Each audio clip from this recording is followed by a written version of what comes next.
Praise the Lord. வேதம் சொல்லுகிறது 1 பேதுரு 5:7, அவர் உங்களை விசாரிக்கிறவர் ஆனபடியால் உங்கள் கவலைகள் எல்லாம் அவர் மேல் வைத்து விடுங்கள் என்று.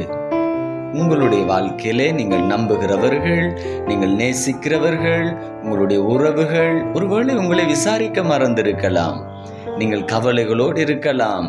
ஆனால் வேதம் சொல்லுகிறது, அவர் உங்களை விசாரிக்கிறவர் ஆனபடியால் உங்கள் கவலைகள் எல்லாம் அவர் மேல் வைத்து விடுங்கள் என்று.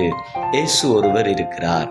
அந்த இயேசுவின் இடத்திலே உங்களுடைய பாரங்களை இறக்கி வைக்க முடியும், உங்களுடைய கவலைகளை தெரியப்படுத்த முடியும். இந்த காணொளியை பார்க்கிற நீங்கள் ஒருவேளை கவலையோடு இருக்கலாம், வேதனையோடு இருக்கலாம், துக்கத்தோடு இருக்கலாம்.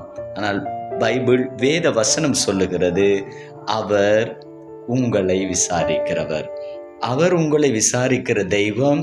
அவரிடத்திலே உங்களுடைய பாரங்களை, உங்களுடைய கவலைகளை சொல்லும் பொழுது உங்களுடைய கவலைகள் எல்லாவற்றையும் மாற்றி உங்களை நடத்த அவர் வல்லமை உள்ளவராயிருக்கிறார். God bless you.